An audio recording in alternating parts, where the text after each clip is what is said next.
Welcome to the latest episode of Authenticated with your host, Kate McLeod. I am intrigued by people. People watching, I love. People learning, that's where I'm insatiably curious. I'm interested in the why and how of the creative mind's pattern of thinking, the subtext to the creative thinker, or in its more conscious and malleable form, the creative conscious. Because when you are so clear on yourself via the triad of consciousnesses, then you become reflective to others. Meeting yourself is an infectious practice because what feels good is infectious and something I think we could all use a good dose of.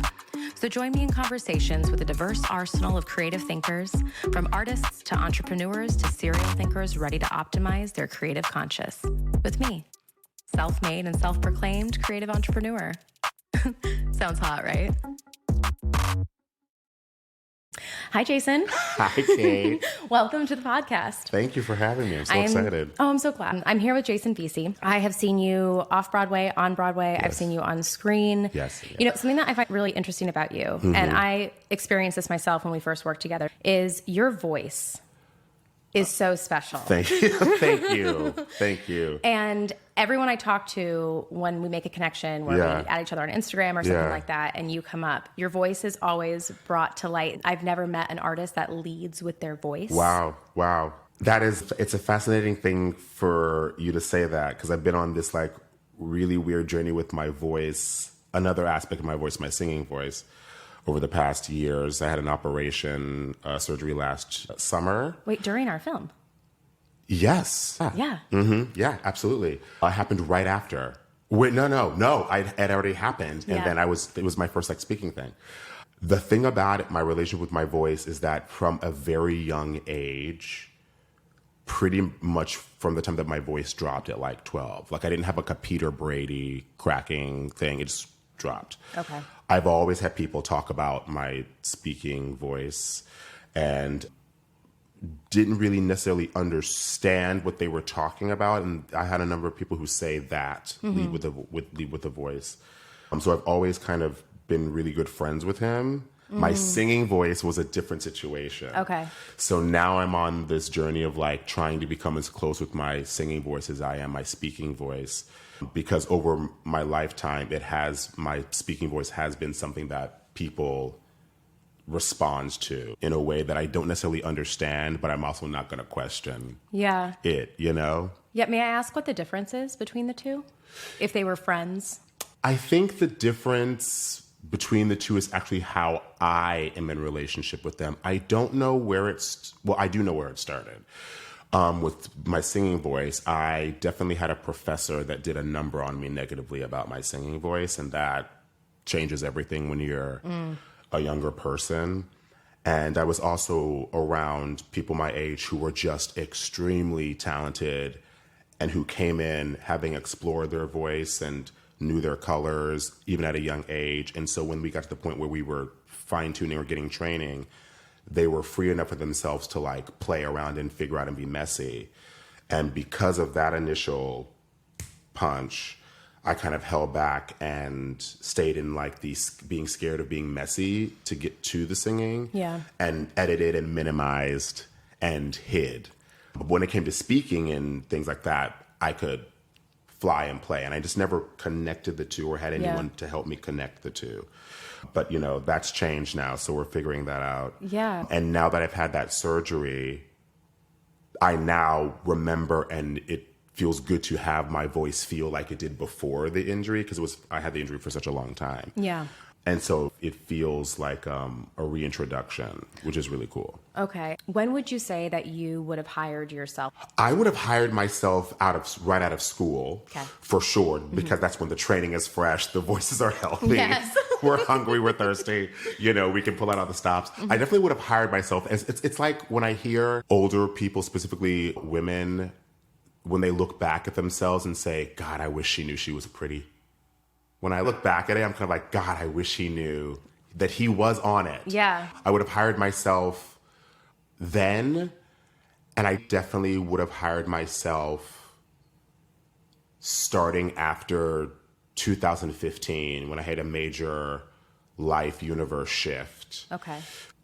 A universe wake-up call that spurred me to kind of like get my shit together and kind of really just relate to myself in a better way. And then ever since 2015, something just clicked where that's when I feel like I started really hitting my stride about really just bringing what I bring to the table, or at least honing in and being really confident in the few star dishes that you're only allowed to bring in every audition. Because you can't bring in, you know, I always say if every person's a rainbow, that means they have red, orange, yellow, blue, green, whatever. Auditions, we never get to show our whole rainbow. But if you can hone in on like your blue and your orange and your indigo, that's enough. And then you can get all the other hues later.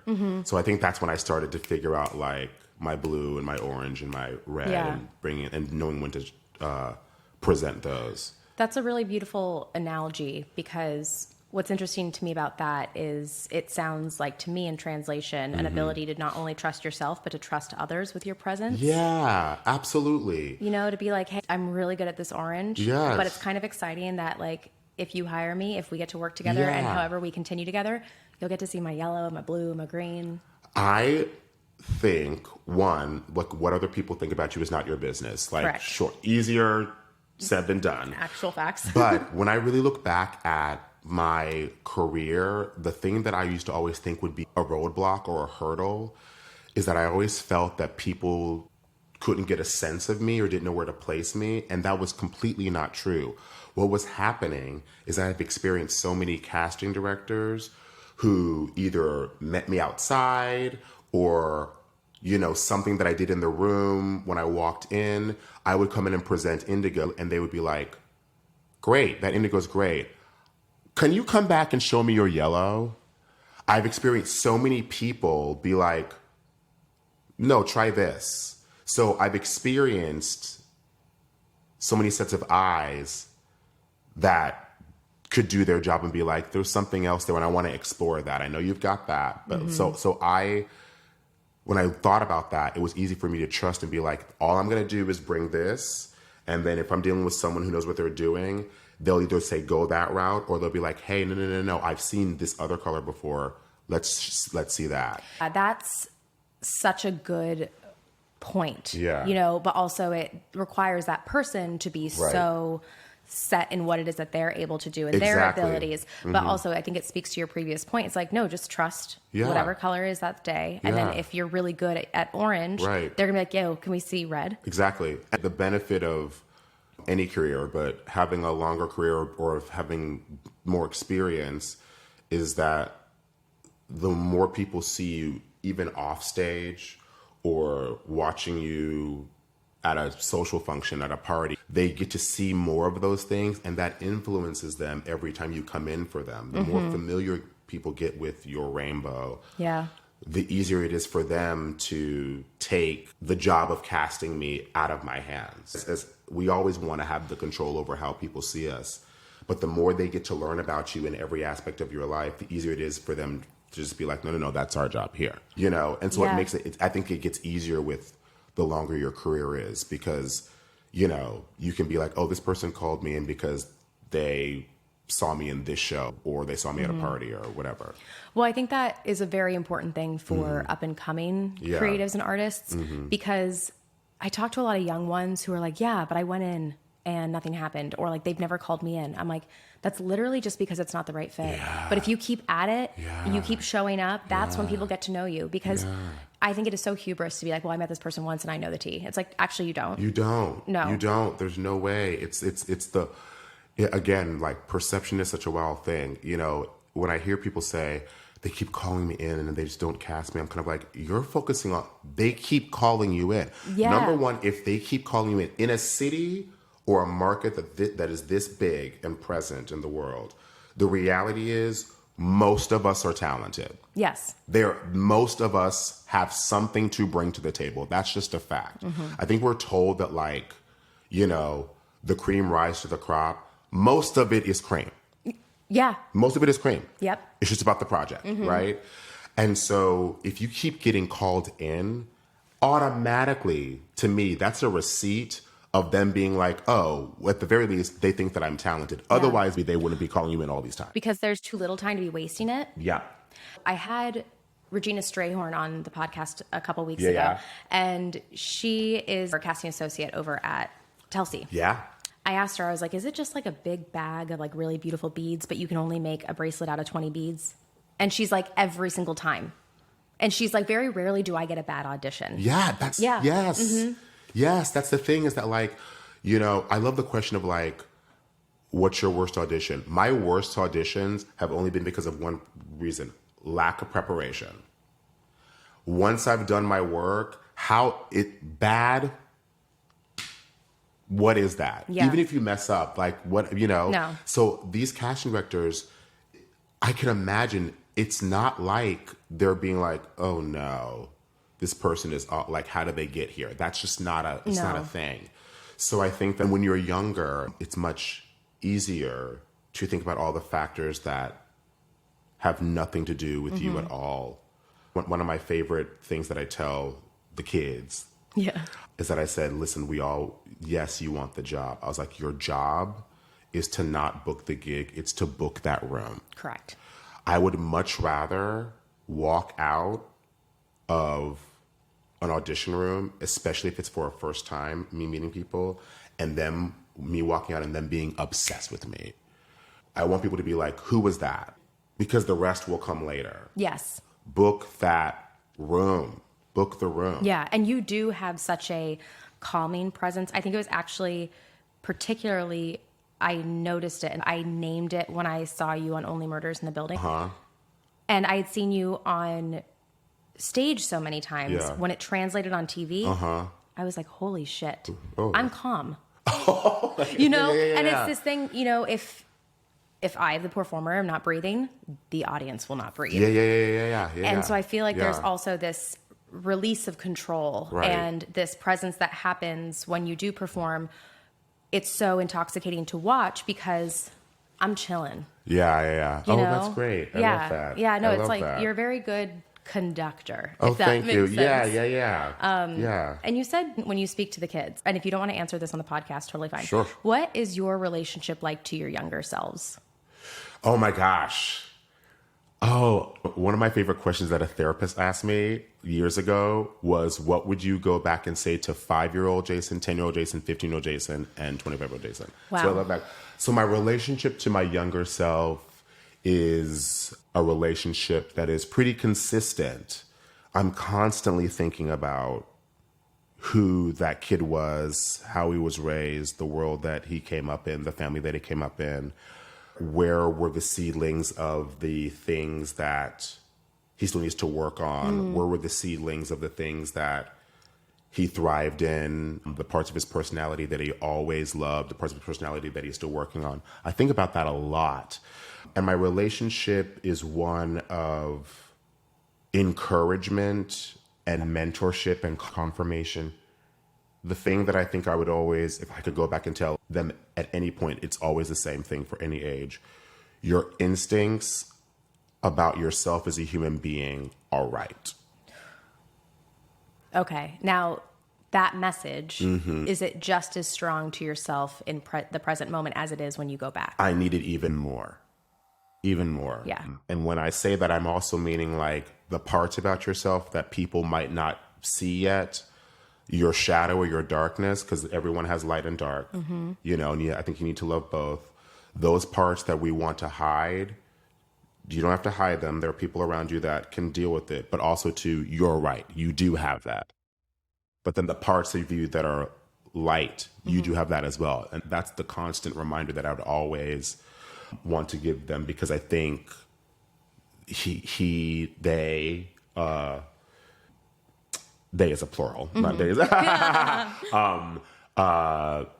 They somehow have always been a little afraid to show their shadow or their dark, even though they themselves aren't scared of it. Yeah. They're more scared about other people being scared about it. Oh, wow. That, I think, is the double-edged sword of being self-aware. Yes. Is that you are always going to apply it to other people because you have so much compassion for yourself by being Right. self-aware. You're automatically going to bleed it into other people. Yes. Which is the exact same frame of the light playing with the shadows. Yes. I think to all the people who have dealt with and experienced the unnurtured parts of my shadow and darkness in the past, I think one of the things that must have been the most frustrating for them is that they know that I am self-aware. And I know that I'm self-aware. And I think that could have been the most frustrating thing. Yeah. Not that I'm always doing it, have done things intentionally or maliciously, but it's definitely something that they know I'm aware of. And quite frankly, it's also something, particularly in romantic relationships, that I've always really tried hard to share or even warn or say this, usually to deaf ears, which is something that I've also learned about relation. I need to be with someone who, when I tell them about myself, that they need to believe me. Yes. Oh, that's not a fight that I'm signing up for anymore. To be believed, I'm good. Yeah. And that's for the light and the dark. Yeah. It's for the light and the dark. Yeah. When I look back at all of my relationships, the ones that did not work out, what I definitely can do is that I definitely, in the initial stages, said, hey, these are things for me, and usually the people that I picked are people who maybe don't want to see it or not ready to see it. Yeah. And that's just not a good place for anyone to be in. What is your relationship like as a performer to honesty? That was always the place where I feel like I could do it without any judgment or being found out. I think the smart people, when they saw me kind of lean into it, I think like some professors or friends or people who see it, they're kind of like, oh, there's a reason why he can do that. Yes. There's a reason why he has access to that. And I think because of me being so aware of my own darkness, it is not something that I'm scared of in other people, which makes it very interesting that I'm so scared to think that no one else can handle my darkness when I think that I'm the only motherfucker on the planet that can do it. It's not true. You're like, the math's not mathing. Yeah, it's exactly why, I can put up a boundary, but discounting someone because of their darkness is not going to be a thing that I do. It doesn't mean that I'm going to let that negatively impact me. Yeah. But in terms of summing someone up and saying they're a bad person because we see their shadow all the time. No, I'm not doing that. No. Because we all have it. No, we all have parts. Yeah. It's the same. It's what, to me, created my very healthy relationship with the idea of celebrity. I've never been one I can be heavily inspired, but idolizing someone I don't know, or idolizing, yes, but when we hear something bad about our favorite celebrity or whatever, I'm not going to be like, there's absolutely no way. I'm always going to be like, well, I don't know.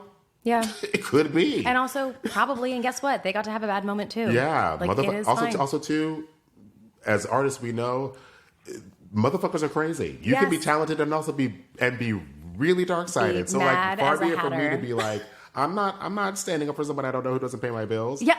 Yeah, no, You know? Exactly. And all these versions of ourselves exist, Right. And I think also the idea of celebrity or idealization is very interesting to me too, because I think the reason that we perform is that we are seeking to be, if people are performing for the right reason or want to be a celebrity for the right reason or in the spotlight for the right reason, I truly believe that those are people who are seeking to be healed, are seeking to be good examples to other people of how to be cared for and to care for. Right. Let me lead by example by showing you that I am this person figuring this out. I'm going to be open and vulnerable with you all. That's my whole mission as a consultant is if we lead with our authenticity as artists, then we're going to elicit it in our viewers. Right. And it's just like this never-ending mission, but you have to do it in public. So you have to be willing to have someone say, oh, Jason flipped out on this one thing, this was my experience. But also trusting that someone else is going to be just as healed as you because you're putting yourself out into the world. And just be like, yeah, okay, cool. And? Yeah, for sure. People have bad days. People are still figuring out how to communicate the best. People are either dealing with or not dealing with their trauma. It's everyone's out here just trying to figure it out, And I think as artists, we are so incredibly lucky to have, particularly performing arts, so incredibly lucky to have an avenue where I can either publicly, privately get my shit out and show you who I am with either you knowing or you not knowing at all. Yes. You don't have to be privy to all the information. Yeah, you don't have to be privy to all the information. But at the end of the day, you think that was a great performance, Thank you very much. But also, too, this role just provided me as a platform to show a side of myself that I normally don't get to show to y'all. Yes. So just so you know. It was business and it was strategic. Yes. But I'm so glad it did something else for you. Yes, it was something else for you. But like, you know. That speaks to the multifaceted nature of arts as a whole. Like, I just want someone to take something else away because you are bringing so much other stuff. And like, obviously everyone else is coming to the same spot from different paths. And it is cool to be open and to be like, I'm really glad that was a great performance. Yeah. When I think about my relationship to these past selves, you know, the one thing that I'm so happy that we as a group found early was something that was our own, that made us feel really cool and special and powerful. Yeah. And not self-conscious. Even when I was going through all the self-conscious, and still are, I had this thing that I've nurtured on my own, but then with the help of family and friends that I can always go back to. So like 5-year-old Jason, 10-year-old Jason, whatever Jason, the one thing that I'm glad that we have is that we've always, even if we always believed in this little bit of stardust that we found when we were a kid. Yeah. And that it helps. I have this professor, Heather Hollingsworth. She's so influential to me. And she was someone who was kind of just like, do you talk like that all the time? And I'm like, yeah. She's like, come to me, my child. She was one of our directors, and like she did our voice and speech training. Wow. She was fierce, and you know, it was kind of like I learned so much from her. But she was kind of like, great. Now I have a template, you know. Yeah. And so the one thing that I think that when she would be speaking to me about my voice, I mean, I feel this way, that she was speaking to me about my voice. She wasn't talking about the production, the vocal production or the instrument. She was talking about, I already had the aesthetic. She taught me how to, in life in general, connect the voice to the voice to the voice, and utilize my voice in terms of not just like how it sounds, but how I use that in life in general, in advocating or in a space, in collaboration, in the ways that I, you know, defend myself or anyone else. And I hope that when people tell me, you know, when you speak, people listen, I hope it's more of this being infused and this being infused, my head and my heart, more so than just the aesthetic of it. Yeah. It's not just the brain. Yes. It's all the parts around the brain, the connected tissue that get it to the interior of the skull, that connect it to your circulation. Yes. And, you know, I'm obviously not a neuroscientist, but do you get the analogy? Yeah, of course. And she taught me how to take the instrument and connect it to my spirit. So in all aspect of life, even if I'm losing my voice, if I have something to say, people will listen. Yeah. Well, that's every resource that we have as an artist, our instrument being our entire being, it has to be interconnected to everything else. You can't just go and do some sort of deadlift at the gym without putting your whole body in it, your breath, and the rest of your body has to support that. Your core has to support that. You spoke about the Stardust. Yes. So I believe that all humans have a superpower of sorts. Yes. That we all do. And I love that you said that earlier. So I know for me that mine is, as a child, I was trying so hard to be seen all the time. Okay. And so now my superpower is being able to see other people. Great. And it is now my mission. I want other people to feel seen. Yes. Because I finally started seeing myself. Yeah. And so I want to share that with everyone because I feel the best ever. And I want everyone else to have it. So what is that Stardust that you found that you've been carrying through, or like, what is that superpower for you? I think that everyone has a superpower or multiple ones, and everyone has armors that they use to defend. And I think that like my superpower has to do with the Stardust, because I was able to find a Stardust and be able to find a Stardust in a home where my parents were like, you got that? Great, let's roll with that. You know, which helps it grow. I think my superpower is with other people, either helping them find their Stardust or saying, hey, that Stardust you got, that's the thing. So just let's go with that. Let's go with that. I think that everyone has one. And I think that everyone is not encouraged to forge for that. So I think one of my superpowers is, if Stardust is purpose or how they're going to contribute to this world, helping people find that, whatever that is. That to me rings as a great source of confidence that you have. Thank you. Thank you. I think that the Stardust, if we're going with that, has been the source of my confidence. And I do think that as long as you have something like that, something to fall back on in terms of like something that you know that you can offer the world, something that you know that you're good at, something that is yours. It makes it so much easier. I think a lot of times people who struggle in life, it's because they haven't been encouraged or they just haven't found that Stardust yet. Yeah. It really makes things 10 times easier when you have something that is yours, that you think is magic and that is connected to you. And it does give confidence. It might be this much, but I think helping people get to that point, just because I can't go through life without ever acknowledging that I kind of hit the jackpot in where I was plopped into the family, into my journey with people who just overwhelmingly were kind of like, yeah, the thing that you're doing, yeah, that's great. Keep doing that, you know? So I have two questions to follow up that brought up for me. One being, what is your relationship to competition? And then two being, if these are all things that when you say plop, I think that we're all miracles individually, and we are. But there are a lot of things about our lives when we are born that we have a lot of no say in all. And one being that we're born and who we're born to, where we're born, who we're surrounded with. So what is your relationship to competition? And then what is your relationship to what the universe gives you? Got you. My relationship to competition, and I mean, I might be in my own little world, but my relationship to competition is, I think, pretty healthy. I truly am not a competitive person. Of course, I've had moments of maybe some envy or some frustration, but for the most part in life in general, I've never understood being driven by being the best in comparison to other people.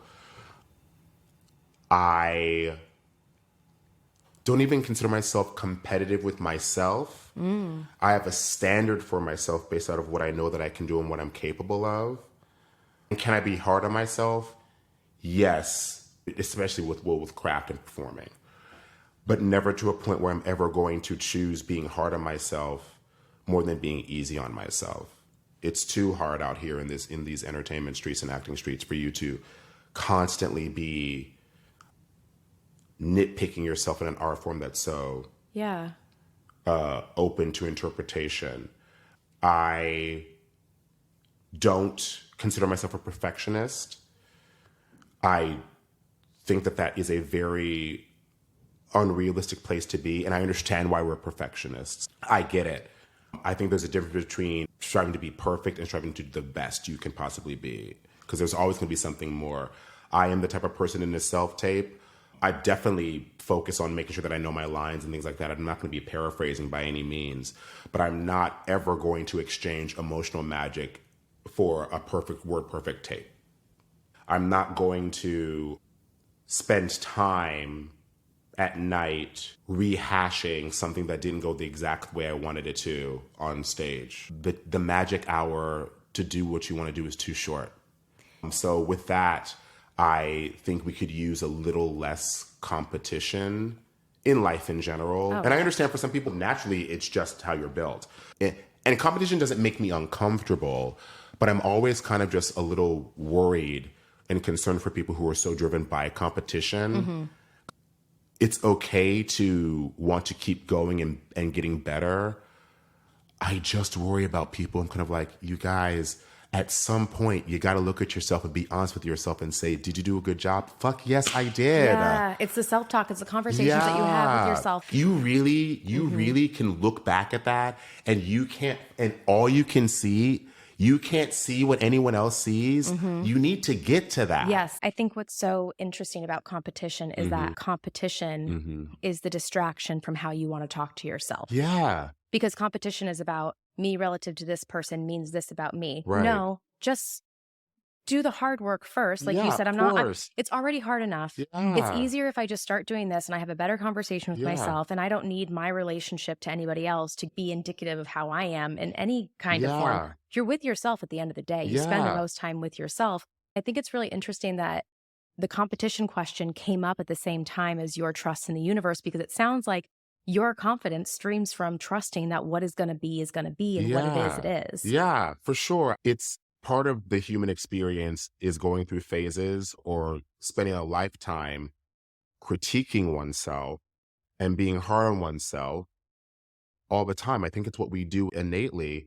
But at this big age, after a lifetime so far of being hard on myself in other aspects of life or my person, I will be goddamned if I'm going to be a perfectionist or take a perfectionist attitude or note my little Stardust to death. Yes. I'm not doing it. Yes. And I'll be goddamned if I can't on a regular basis, particularly with the thing that I've chosen to do with my life, which is acting.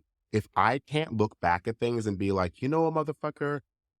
Yeah, we can have some notes, but bitch, you did that. Yeah. Like you are like, it's at this point in time, you know, if someone says, Jason, do you think you're talented? Yeah. I don't think I know that I'm talented. I know, yeah.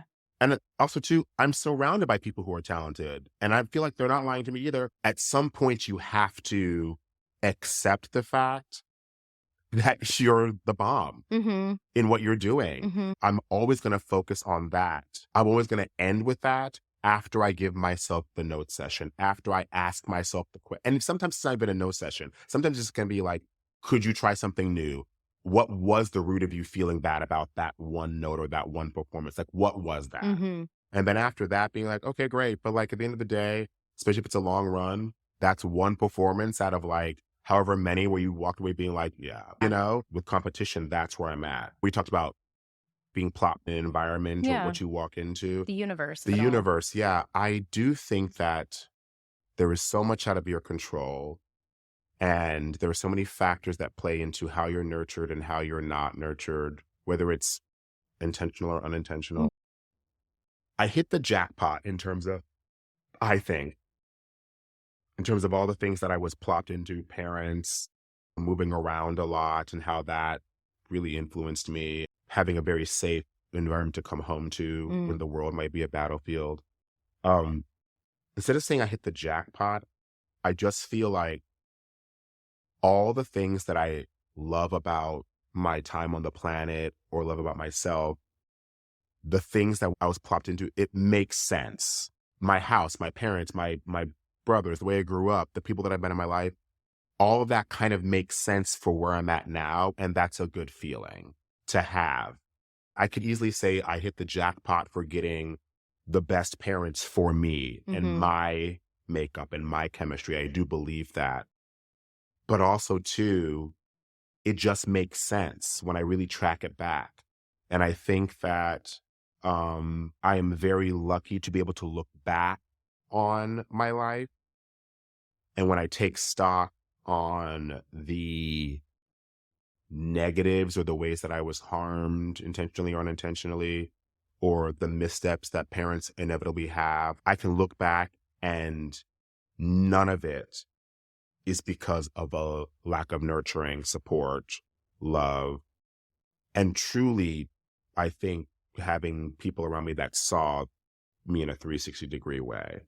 The foundation. The foundation. And I always wonder what it must feel like to be aware and know that that is not what you had. And I think that is the crux of the brilliant artist, in my opinion, is to remain curious, though you have an answer. To never think that one answer is enough.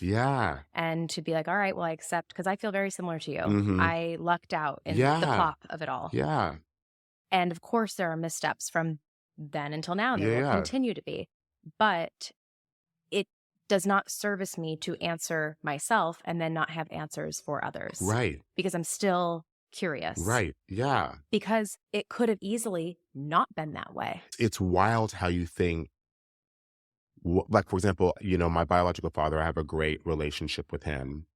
Started in adulthood, though. Mm-hmm. But I think about this all the time. I know for a fact that if my biological parents would have stayed married, there is no way in hell that the Stardust would have been found. There is no way in hell. Mm-hmm. And not even in like a traumatic, crazy, no, meaning like my biological father was just in a completely different environment. Yes. And at the time was a different type of man who I don't know would have had the tools to aid in my mother doing what she would have done in general. For you. Yes. Yeah. I don't think that I would have been in an environment where my mom would have been able to successfully nurture her child with my father. Now, if I were to be born now, I think it would be a different situation. But that small decision for my mom to be like, absolutely not, Mm-hmm. and get the fuck out of Dodge, where she could help me water this Stardust Yes. without any other sort of interference. Mm-hmm. That one split moment where two people split up is the difference between me being where I'm at now and me being not. That's such a beautiful perspective Mm-hmm. because there's no shade in it. We're just sometimes we're No. just not meant to meet people right now. Yeah, exactly. And I think about that in my relationship now. I always Mhm. think, I'm so glad I met you when I did. Yeah. Because before then, I think she was a trash panda. Yeah. I'm Legit. I'm really happy I met you when I did. Yes. And I think that the timing of it all is something that we have to trust so much as artists, even in ourselves and in our career. And with these abilities that you have innately as a human being, Mm-hmm. when it comes to your career and where your career is going to go and where it has been, is there a way for you to hone this amazing trust that you have in yourself and the universe? Is there a way for you to hone that and make it work for you so you decide what's going to happen? In terms of my life, in terms of my career? I think that they're both synonymous, but in terms of your career, because you've had such a great career. Right. I mean, I know we all go through bouts, but since I've met you, you have been working. I cannot be mad at the way that my career has gone. I've always expected and known that I was always going for a long situation. Yes.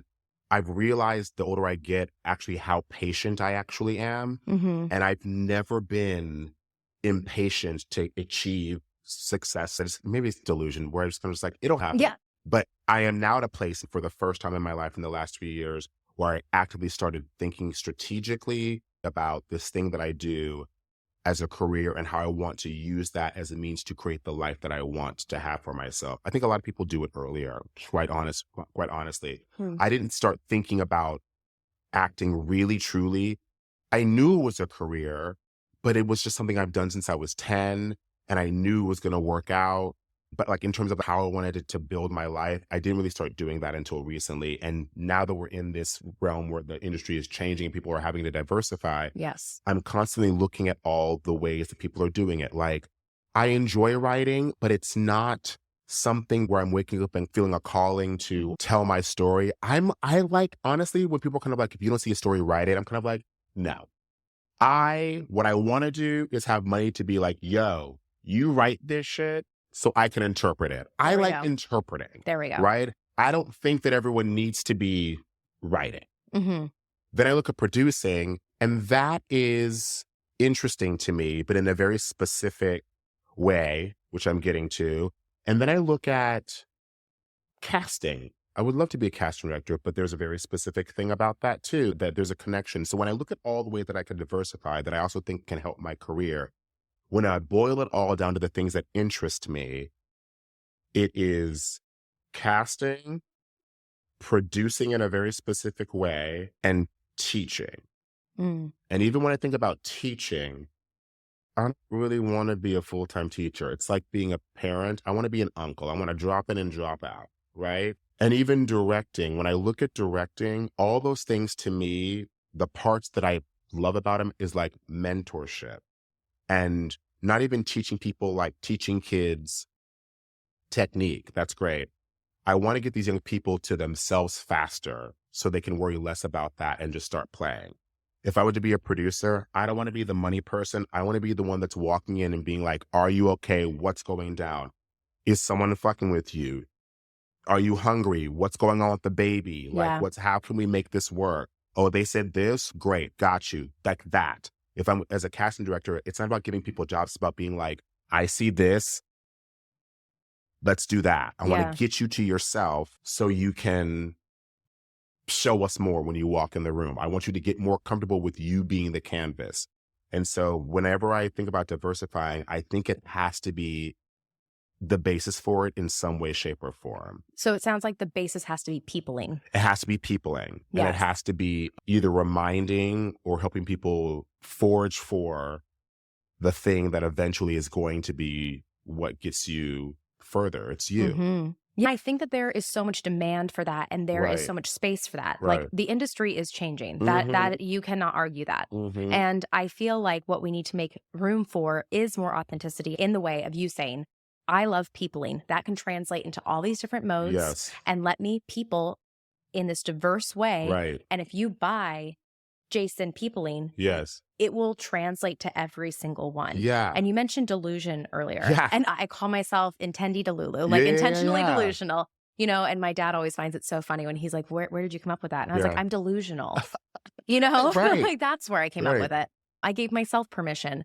I am excited to see what's going to happen in the future in the way that we all get to make up our careers to service us, as opposed to moving away from this thing where it's like, what is your type? What are you selling? Right. Give me your elevator pitch. Right. Okay, first of all, there's not a big enough building with enough time in that elevator for me to give you my elevator pitch. Especially in 3 minutes in a rehearsal room in fucking Ripley Greer. Thank you. Child, no. Someone is screaming outside. Let me tell you something. This is the thing. This is why I know it's either delusion or me just knowing myself. I decided a long time ago, I'm talking about like 26. Okay. And partly it's because of my voice type, especially singing, like I'm, a lower voice, baritone bass. I remember being like, you know what? For these initial auditions, I'm going to liken it to like what grandmas would say on a first date. Don't give your cookies all away for free for the first date. Why am I going in there to these people that I don't know, singing my highest notes for 18 bars with no guarantee? If I can't sing it after being out till 6 a.m. and you guys could call me and say, can you be here at 10? Y'all are getting my E flat tops. That's it. If it is a self-tape, and we can't do that now, but it's like a 24-hour turnover, you are going to get the best version of what you're going to get. I am not ever going to be that. You will never see Jason Veasey doing 12 takes. You will never see Jason Veasey resting in, I'm not giving it 100%. Yeah. No, I'm going to give you 100% of the percentage that I got. So right now. So if you send me 12 pages of sides and it has to be due the next day, baby, consider this a cold read. It's going to be fierce, but I'm not going to sit there and make myself believe that I'm not good at what I do. Yeah. Because I got this mammoth task to do. These pages are going to be here. It's going to be well-intentioned. I'm not going to stress. That is the power of loving and trusting yourself. Yes. That is the quintessential Uta Hagen, I am enough. That is all of that, where it's like, no, I am going to trust the timing of this because you asked me to be here. Yeah. You know, full well knowing what my schedule was before, because I know you called my agent. Yeah. I'm going to show up, and this is 100% of the version that I have here today for you. Yes. I don't know. I think it might be like the Aquarius in me. I have always been someone who, like, I love living in the, oh, you don't know that I'm rebellious. Like I've always been a silently rebellious person. I'm going to rebel on my own. I'm not going to rebel as a means of disrespect. Yeah. I know the boundaries. I'm not going to test my parents like that. I didn't grow up in a house where I was just doing that's not what we're not doing that. But I'm the kind of person, like, if the moment hits me where you say, we need you to do this, I'm going to be like, okay. What I'm not going to do, I'm not going to fall prey to the pressures of an industry that at the end of the day, I know you're not fucking thinking about me. So I'm going to think about this just enough to give y'all an idea, but we're not here till 2:00 in the morning. No, you get 3 takes. Mm-hmm. I'll figure out which one. If my agents say, do it again, great. But baby, life is hard enough. I'm not doing that. Do it and forget. Do it and forget. Set it and forget it. And again, that takes practice. Mm-hmm. But when you really think about it, how good can you possibly be on 12 pages of sides for a brand new show where there's no information, where it's going to change anyway, where you're going to be in a medium of art, specifically for TV and film, where at the end of the day, you could stress out about this take that you could stress out about a take so much. And then when the episode airs, you're like, oh, y'all used the other take? And I was sitting here spiraling for a week? Over this. Child, throw that pasta up against the wall, and if y'all like it, then add the sauce to it. Yeah, please. I'm not. Mm-hmm. It's already too hard. Yeah. I'm not going to spiral. They're going to use what they're going to use. Yeah. You know? That's the part of the control. That's so hard to relinquish. Yes. It's like this magic pill that you wish you could give people Right. to be like, it's good. It's good. It's good. Yeah. Yeah. You know, younger students, because I will only sub. I, like you, I do not hire me for the semester. I will come sub. Drop in, drop out. Give me a masterclass, a Q&A. Please. Audition workshop. I'm here for you, Yes. and I'm there to do that. Mm-hmm. You know, the question, do you think I'm talented enough? My answer to that is moot. What's Yes. your answer to that? Yeah. Because I can sit here and tell you that, but Yeah. I also have the memory of goldfish. Yes. So it's like, Yeah. you're telling me I'm talented now? I will forget tomorrow. And then tomorrow I will find someone else to be like, am I, you know, it's, it starts from within. It's not external. It is internal. Yes. You should go. It's about acting the way that you want to act in the life that you want to live. Yeah. You've worked with these people. Yes. You don't think Meryl walks in and is like freaking out over what she did that day. Or if she has learned to expertly manage that. Yes. And when I say manage, minimize. The vampires might not always go away, Mm-hmm. but it's your job to be ready with that cross or that clove of garlic, or be like, you can't come into my house. Mm-hmm. Mm-hmm. I can't say that she doesn't have insecurities or whatever, but I do think at this stage in the game, she knows that she is fantastic. Yeah. She is Omega level X-Men. Mm-hmm. She knows exactly how to bend the things. Yeah. It does not mean that she can't look and be like, oh, I don't know about that. But at the end of the day, when she goes home and goes to bed, I don't think it's keeping her up at night. No. And quite frankly, I don't think it did really ever.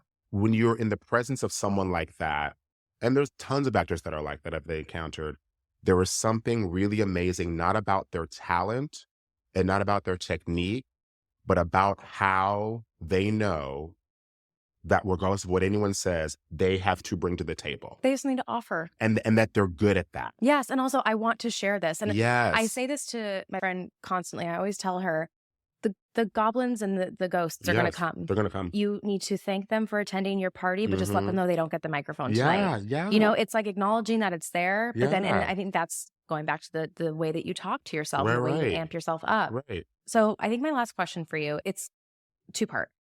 One, what kind of content do you consume? Mhm. And two, in relation to that, what is it that you do to keep yourself where you know is your best to Okay. be? So the content that I consume, when you mean content in terms of like outside of art and TV and things like that, but more like social media content? Or- No, I think more content like what kind of art, I guess, what kind of art Yeah. do you consume? The art that I consume, I'm finally, thank God, I'm so happy I'm back into reading, which is great. So that's something that I'm consuming a lot.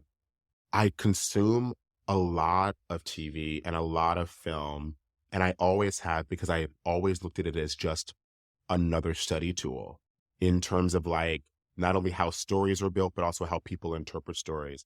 And that includes reality TV. I don't look at reality TV as, I look at reality TV as like fiction and how well people are doing their jobs and are on their tracks. I genuinely learned so much about acting from watching people who don't realize that they are at the same time. It's the best. It's a character study. It is. To me, the TV shows, particularly, I think that there's actually a lot of really good TV that's been going on for a long time. And there's something about the combination of good scripts where I can look at a performer and be like, how did that interpretation even pop into their head? I guarantee you that this person, when they walked in the casting rooms, were just like, that's what you came up with?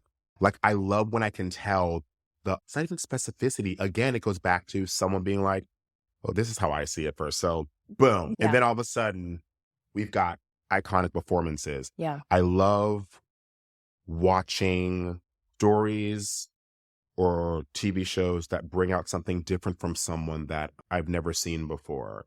And a lot of modern dramedy dramas that are my favorite, the in-betweens, I feel like allow people to really do that. Yeah. There's a show called Somebody Somewhere that I love that's on HBO. Okay, Bridget on the Everett. list. You saying all this right now, obviously, is making me think of Baby Reindeer. I know you enjoyed that as much as I did because I have a dark side too. Give that woman everything that she deserves. Everything. Give her everything she deserves. It's been a long time since I've been bowled over by such a beautiful, completely not self-conscious performance by someone who was so willing to go into a role that could easily be a trope without vanity. Yep.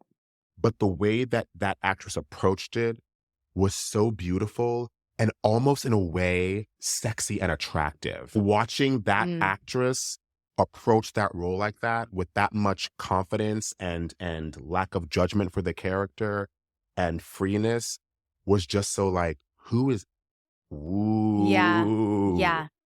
Ooh. I read an interview with her where she said, if I never work again, it's okay. And I immediately threw it down and I said, you will work forever. But here's the thing about that. Do you think there was the context of that was her saying, if I never work again, meaning like this would be the amazing cherry on top of my career? Was that the context being like, if I never work again after doing this, I can die satisfied? Do you think that that's what she was saying?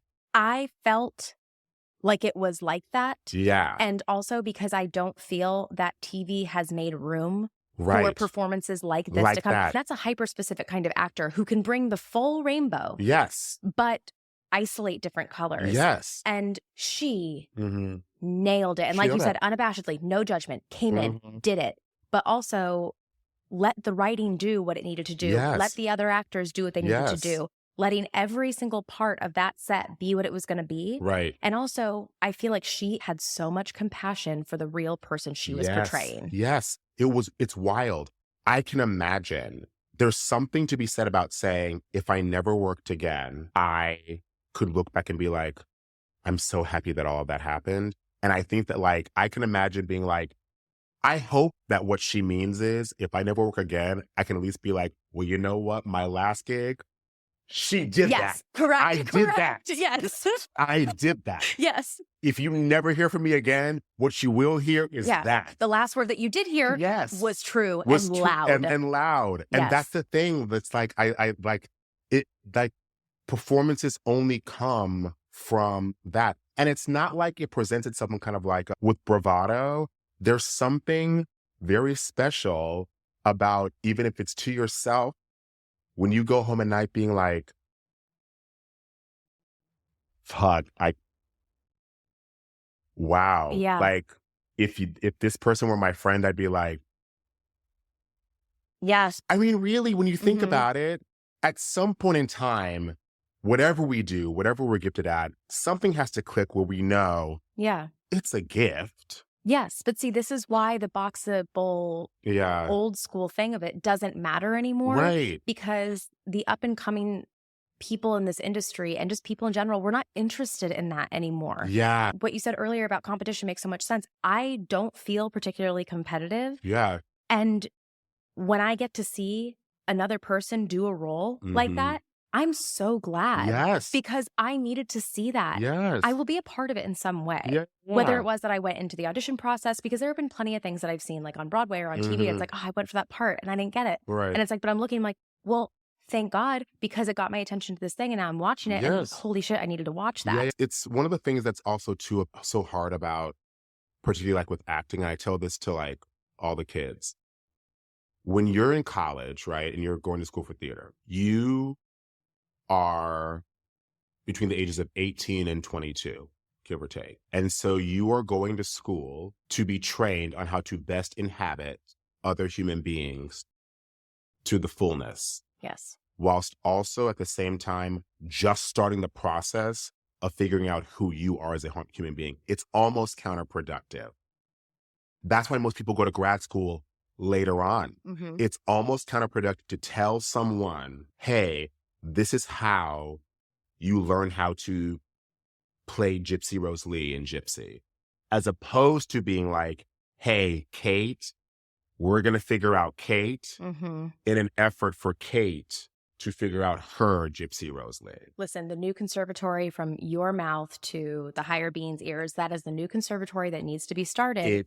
It is wild how across the board you don't see people really blooming until they start coming into themselves. And to me, that has to be part of the training, because then you get quicker to the Stardust or the superpower. Yep. You get to that faster, the easier it is for you to really start with yourself and then infuse yourself into that person. Because when people talk about like Gary Oldman's or like Meryl Streep's, people who can like disappear into people, I don't think that they're disappearing. I think they're just saying, literally, what I'm putting forth is my chartreuse. Yeah. And I'm showing you all that. Yes. And then slap on a wig and some makeup and let's go. I am so there. That is why you think it is it's Yes. that there's a level of disbelief to it that I transform. But with the college of it all, I stopped doing this, but for, you know, as part of my own practice of talking nicely to myself. But for a while, I was like, oh, why did I go to school at 18? I didn't know anything. But also, timing is timing. The right time is the right time. Yeah. But then I look at people that I look up to, like Zendaya, who's younger than me.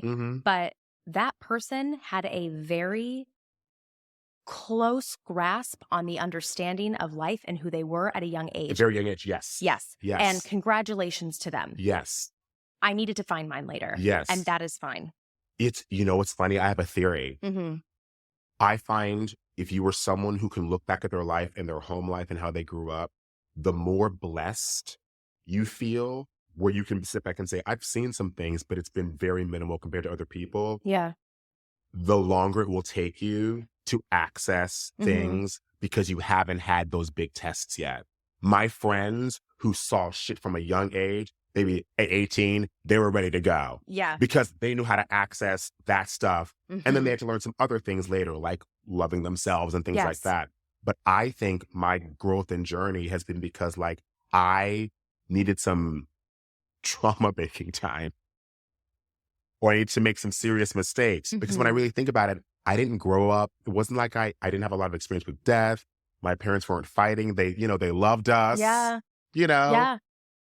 Okay. You know, and that's great. Yeah. Because also, great. what are you going to do alternatively? Like, woe is me. I had a happy childhood. You like, know? No. I really didn't have a lot. I really didn't have a lot to like really, I mean, I had some things, but like the reserve for me to things to pull from. Yeah. The most of it was just good shit. Yes. It's like, okay. But also on top of it, it's like you have to be living a blessed life if you want to live a blessed life. Yeah. Like if you want a life of abundance and bookings and or however your abundance translates into, you need to believe that that's already happening, because most of the time, and I'm curious about, let's just call them big hits for lack of a better term, like in your career, when they happened, were you like, wow, or were you like, makes sense? Specifically in reference to Strange Loop. Oh, I loved that show. I love it too. Especially to Strange Loop. I will say that like does everything about it make sense? Yes. Am I shocked that it had the critical success? I can't say that I that I am. Am I shocked that it provided a springboard to TV and film? No. I remember the day that I got the scene for the guy on the subway, and I remember thinking to myself, I don't know what it is, but if we ever get a production of this and I do what I need to in this scene, this specific scene will be the reason why people say, hey, let's get him on TV and film. And I was fucking right. I don't know what it was. That everything about that journey, there were some surprises, like how far we got, but I was not shocked that we made it happen. And then with TV and film, when I'm looking back at the last like 5 years, everything, it's very hard for me to nitpick it because everything feels like it's happening at the time it's supposed to happen. I can see myself, it's growing and growing. I'm getting more experience. I can see the walk to where we're getting. I can see the differences. So yes, everything makes sense in terms of the big hits. And also too, I definitely have never experienced having a big hit and having the feeling that I wasn't ready for it. Yeah. That makes complete sense. I've always felt like, okay, yeah, no, this is happening exactly right when I can handle it. But I also think that that's like the patience game for me. And also the communication that you have with the universe to be like, hey, you know what? I trust what you're giving me, and I'm going to trust you with what I'm giving you. Yeah. And it's just all going to work out in that way. I also think too that like the thing about, it's not competition, but like, it's, of course you're going to observe other people's trajectories and careers. There's no way you can't. But to me, I think part of the reason why I've always been ready to receive certain leveling ups is because I've been blessed to watch people that I personally know or people that I have no idea and listen to their testimonies. I'm pretty good at learning from testimony. I don't have to experience something to be like, oh, I didn't listen. No. I've watched people who had really big hits that I know and are really very successful and have blown the fuck up. And I've watched them when it happened before they were ready. I mean, they handled it well, but I've watched things that they've had to deal with. So I've been clocking mental notes being like, when this happens to you, be mindful of that. It's okay to take rest. It's okay to call out of that show. It's okay to I've watched what happens when people live in the perfectionist world, the nitpicking world, on top of receiving these career big hits after going for them. And all of a sudden you get this big hit and you're 26 and no one on the producing side or the entertainment side is giving you support on how to handle that when you're a fucking 26-year-old and how that negatively and positively impacts you, how it affects your relationship, interpersonal relationships. Even a small thing of like being able to watch friends of mine and the varying degrees about how they handle once the job is done. Yeah. And you walk out that stage door, how do you handle signing autographs? I've watched people who love doing it. I've watched people who they cannot do it. They have to go home.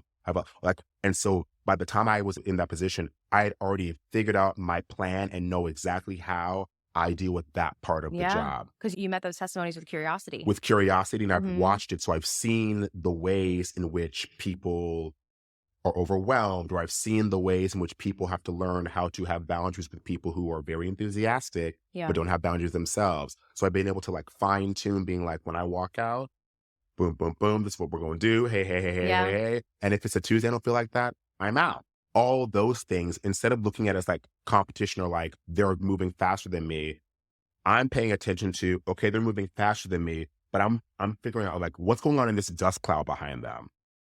Because they just talked about this experience that we all were looking at, this contract or this gig, and they're telling me about what's going on behind the scenes. Yeah. So I thought about this the other week because I had mentioned that I looked up to, I think it was like Dakota Fanning. Or it was Dakota Fanning or Zendaya or something like that. And someone goes, well, they're younger than you. And I was like, so I can't look up to them? Yeah, and there's like this really beautiful thing that I think happens later in life once you hit, I think it's like past 30, you start to feel this, where age isn't mattering anymore. Where someone's like, well, I'm 26. And I'm like, okay, well, immediately discredited. Like, no, not at all. Also too, Zendaya might be younger than you, but she's been on set. What am I going to tell Zendaya about me? What am I going to tell her? She's been booked since she was like 5? Yeah. For the rest of her life. No. Yeah. Come on. There is something so beautiful, and I mean attractive in the way of energetically attractive about her. I mean, of course she's stunning, but I'm like, I am so attracted to her because I'm like, man, that knowledge you have, that authenticity you have, that trust that you have, that like lack of gullibility, but like still really real. Right. I want to know what that is because let's share it. Yeah. You know, and it's that community aspect of the entire. It's a wild thing to, and it's on a scale, right? But it's also a wild thing to people to understand, like dealing with people. I always say this about like Meryl Streep and Selena Gomez. Okay. They, to me, are the most well-adjusted people who deal with these things. With Meryl, it's the fact that people know who she is. When she walks into a set, chances are most colleagues are going to be like, oh God, it's Meryl Streep. You know, I think she understands. Yes. And so she's really good at being like, hey, we're here. We're good. Right? We all are on the same set. Selena, in my opinion, is so well adjusted at being someone who not only everyone knows who she is, they know about her life and personal business. Yeah. When she walks in the door, people just don't know who she is. They know who she was with 10, 12 years ago. Yes. And it's just like, that is a skill set in itself. Yeah. You know? And by watching those testimonials, I'm now being like, okay, I know, great. I know exactly what I'm not giving. These cookies you're not getting. Yeah. No, you can't have the whole assortment. And yes. And if there's pressure for that, I now know that I have to fight even harder to be like, no, I'm not doing that. And if that means that I only get to this level, cute. That's fine. Great.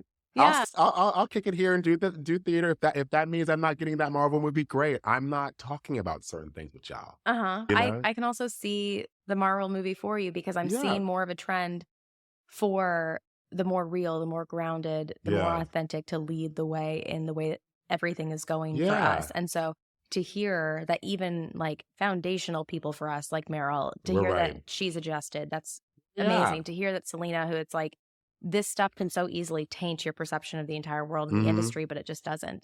And it's also so weird too, because, you know, the longer you're in the industry, the more you realize that like, it's a system that if you realize that the system is like the big bad boss in a video game, most people have not beaten. And if they have beaten that boss, they've got a bunch of chinks in their armor. They've got a bunch of scars. They've killed a bunch of people on the way, like whatever. And so if you know that, being like, great, there's no way for me to conquer it in any way without getting harmed, I'm going to minimize that and figure out how much do I really want to beat this boss. Yeah. I think it's also about the relationships you build. Like I actually really wanted to say this. It is so great. One of the things that when I remember meeting you for the first time, I said, I don't know what capacity it is, but I genuinely feel like this is a person who I'm going to be collaborating or artistically bartering, trading, and selling with for a very long time.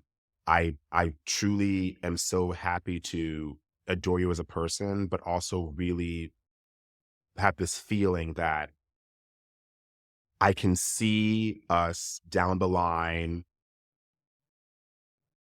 whether it be a red carpet, a talk, like whatever. I'm going to be interacting with you and knowing you and watching you and cheering you on and seeing you do amazing things that contribute something to the industry and the way we approach this for a very, very long time, whether it be working on a film together or being like, hey, I have this person, boom, boom, boom. Like I can see that with you. And that's really thrilling to me. Thank you. That means a lot. Yeah.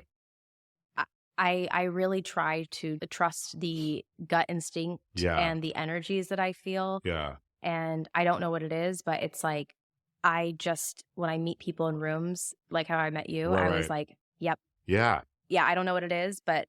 And it's been amazing to watch you really figure out exactly like what this Stardust is that you're doing and branching out. Cause here's the thing, I'm calling it right now. This is always how it happens.